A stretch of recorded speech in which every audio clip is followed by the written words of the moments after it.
बिस्मिल्लाहिर्रहमानिर्रहीम। सज्जनों तो मित्रों, मुहज़्ज़ब समाज की सब तो बड़ी निशानी अमन की खाश होंगी है। कौमां की तारीख तो यह साबित है कि जिथे लोग अमन न रहन नूं तरजीह दिंदे ने ते दूजे के वजूद नूं बर्दाश्त करने का रुझान अपनाते हैं, उत्थे तरक्की दी मंजिलां तय करना मुश्किल नहीं रहिंदा। बड़े सगीर का वड्डा अलमिया है कि इत्थे पिछलियां कई सदियां बल्कि हज़ारां सालों तो इकतदार की हवस कतलो गारत का सबब बनती रही है।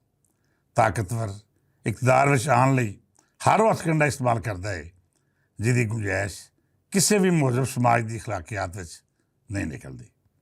जदों ये ताकतवर हर किस्म की अखलाकियात नूं पैरों में रोल के तख्त ते ताज की मलकीयत का दावा करता है तो फिर वो तबका सरगर्म हो जाता है जो इस तो ये ताकत का मरकज़ खोना चाहता है।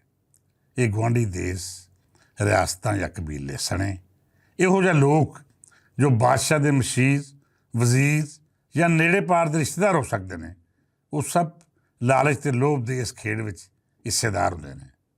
महलाती साजिशां जिवें साडे मिजाज का हिस्सा ने, अशोक का जमाना होवे, पोरस का या मुगलिया दौर, हर जमाने में साजिशां भी हुई तो गुआढ़ी राजियां ते चढ़ाई करने की मशक भी जारी रही। ताकत के नशे में जिस राज ने भी अपने तो माड़े दुश्मन को ज़ेर करना चाहा, वेरे ने एक दिन उस नमूदरे मूँह जा डे गया। कदी कोई शहनशाह अपने पुत्र की बगावत का सामना करता सी ते कदी कोई बादशाह अपना तख्त बचावन लई सके भरावां की धौन लवा दिंदा सी।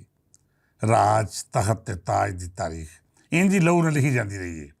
इस विच किते भी रहम की गुंजाइश नहीं, बस जुल्म ही जुल्म है। इस खेड विच अपने मुफादां लई जेर दस्तां नूं कुचलना रवायत बन जाता है। जे असी बड़े सगीर की हालिया तारीख का जायजा लईए तो बड़े दुख नाल आखना पैंदा है कि इत्थे इकतदार दी राहदारियां साजिशां दे परछावें चों निकलदियां ने। खासकर हिंदुस्तानी इकतदार हमेशा खून आलूद रस्तियां का सफ़र मंगदा रहा है। वो कांग्रेस की सरकार होवे या बीजेपी, दोवें जद भी इकतदार विच आईयां वो लहू का दरिया पार करके इत्थों तक अपणियां। इकतदार के इस सफ़र विच इंदिरा गांधी ते राजीव गांधी सने सिखां, मुसलमानां ते दूजियां अकलीतां आबादियां के किन्ने ही लोगों का लहू कम आया। जब लहू नाल लिखी इंतहाबी मुहिम चलती सी तो फिर नज़रिया ते सैकुलर होने के दावेदारियां बहुत पिछे रह जाते। इस हिस्से में सब तो बेरहम ते भयानक किरदार नरेंद्र मोदी का है। वह इकतदार शुरू ही कतलो गारत खासकर मुसलमानों के कतलेआम तो होंदा है। मोदी जद गुजरात में हुक्मरान सी, हिंदुस्तान में पहली बार मुस्लिम मुखालफ लहर नूं इंतहावां उत्ते वेख्या गया। बाबरी मस्जिद का सान्या होवे या मुसलमान के आबाद किए शहर, हर थां तो इस्लाम का तसवर मिटा देना ही इस जमात ते इंतहा पसंद मोदी का सियासी मशहूर रहा। गुजरात के कतलेआम तो मगरों इंतहा पसंद हिंदुआं फैसला कर लिया सी कि अगला वज़ीर आज़म नरेंद्र मोदी होवेगा। यही बीजेपी की सोच की बका सी। वो तसवर जो नेहरू तो बाद इंदिरा गांधी ने देने की जाली कोशिश की कि भारत एक सैकुलर राज है, इसकी जिद ही बीजेपी की सियासत को प्रवान चढ़ा सकती थी। हालांकि वाजपेयी भी इस जमात तो चुना गया सी, पर उन्होंने समझ तो सियासी अंदाज कुछ वखरा ही सी जो इस जमात को कूड़ी तौर उत्ते कट्टर हिंदुओं की आवाज़ नहीं सी बना सकता। कट्टरवाद की गलबात करती बीजेपी की थिंक टैंक ने यही सोचा कि जो साढ़े नाल कट्टर हिंदू वोटर रहणगे तो इकतदार का सफ़र तय करना मुश्किल नहीं होगा, क्यों जी हिंदुस्तान की ज़्यादातर आबादी इहो जी है जो सोच विचार तो खाली बस जज्बातों की बुनियाद पर फैसले करती है। गरीबी की लकीर तो हेठां हयाती गुजारते लोग मुसलमान होण या हिंदू, ईसाई या सिख, इन्हां विचों ज़्यादातर की सोच अपने धर्म नाल बड़ी मजबूती नाल जुड़ी होंदी है। ये हर मामले नूं धर्म के शीशे नाल वेखदे आदी हो चुके होंदे ने। शायद हिंदू अक्सरीयत को छड्ड के बाकी धर्मां नाल जुड़त रखण वालियां दी बका भी इसे रवैये विच है, क्यों जे ये इंतहा पसंद ना भी होणगे तां भी उन्हां नूं इस्लामी या दूजी धर्मी पछाण पारों मार दित्ता जाएगा। बीजेपी ने इसे सोच का फायदा चुकिया तो हिंदुओं की इस वड्डी आबादी जो चोणां विच फैसला कुन किरदार अदा करती है, उहदे जज्बातां नूं हवा दे के अपनी सियासत का बारन बनाया।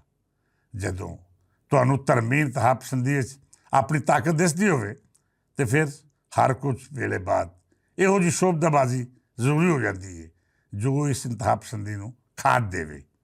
ਇੰਤਹਾ ਪਸੰਦੀ ਗਜ਼ਬਨਾਕ ਰਹੇਗੀ ਤੇ ਹੀ ਤੁਹਾਡੇ ਮਫਾਦਾਂ ਦਾ ਕਾਰੋਬਾਰ ਮੁਮਕਿਨ ਹੋਵੇਗਾ। ਮੋਦੀ ਸਰਕਾਰ ਨੇ ਇਹੋ ਕੀਤਾ, ਕਦੀ ਕਿਸੇ ਮਸੀਤ ਨੂੰ ਰਾਮ ਜਨਮ ਭੂਮੀ ਕਰਾਰ ਦੇ ਕੇ ਸ਼ਹੀਦ ਕਰਤਾ ਤੇ ਕਦੀ ਕਿਸੇ ਸ਼ਹਿਰ ਦਾ ਇਸਲਾਮੀ ਨਾਂ ਬਦਲ ਕੇ ਹਿੰਦੂ ਰੀਤ ਨਾਲ ਜੋੜ ਦਿੱਤਾ। ਇਹ ਤਮਾਸ਼ੇ ਘੱਟ ਪੈਣ ਲੱਗੇ ਤੇ ਕਸ਼ਮੀਰ ਵਿੱਚ ਮੁਸਲਿਮ ਅਕਸਰੀਅਤ ਨੂੰ ਅਕਲੀਅਤ ਬਦਲਣ ਲਈ ਹਿੰਦੂਆਂ ਨੂੰ ਆਬਾਦ ਕਰਨਾ ਸ਼ੁਰੂ ਕਰਤਾ। ਮੁਸਲਮਾਨ ਦੇ ਹੱਕਾਂ 'ਤੇ ਪਾਬੰਦੀਆਂ ਲਾਈਆਂ ਗਈਆਂ ਤੇ ਉਹਨਾਂ ਦੀ ਆਜ਼ਾਦੀ ਮੁਸ਼ਕਿਲ ਤਰੀਨ ਬਣਾ ਦਿੱਤੀ ਗਈ।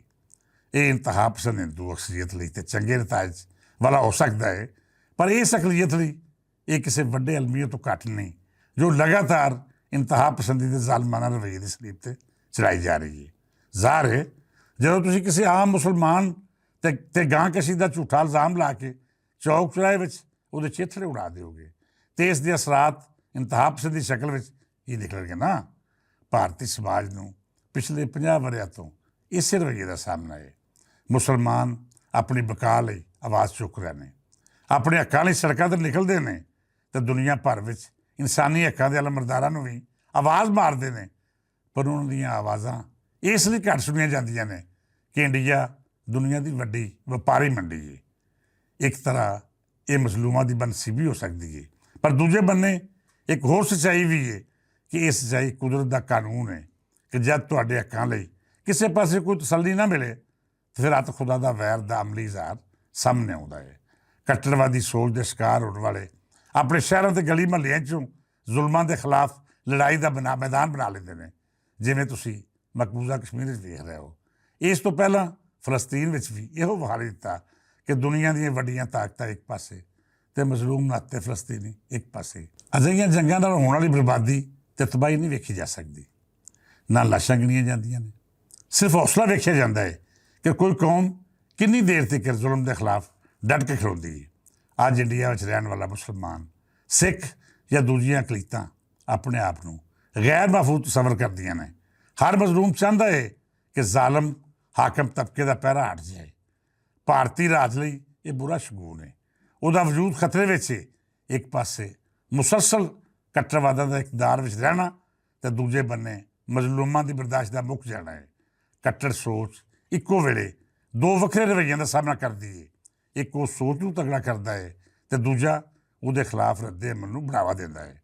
ਇੰਜ ਸਰਕਾਰਾਂ ਤੇ ਮਜ਼ਬੂਤ ਰਹਿ ਸਕਦੀਆਂ ਨੇ, ਪਰ ਰਿਆਸਤ ਕਮਜ਼ੋਰ ਹੋ ਜਾਂਦੀ ਹੈ।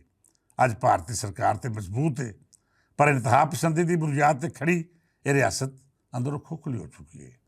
ਮੋਦੀ ਸਰਕਾਰ ਨੇ ਪਾਕਿਸਤਾਨ ਨਾਲ ਜੰਗ ਦਾ ਐਲਾਨ ਕਰਕੇ ਭਾਰਤੀ ਰਾਜ ਦੇ ਵਜੂਦ 'ਤੇ ਇਹੋ ਜਿਹੀ ਜ਼ਰਬ ਲਾਈ ਹੈ ਜਿਹਦਾ ਨਤੀਜਾ ਵੰਡ ਦਰ ਵੰਡ ਦੀ ਸ਼ਕਲ 'ਚ ਨਿਕਲੇਗਾ।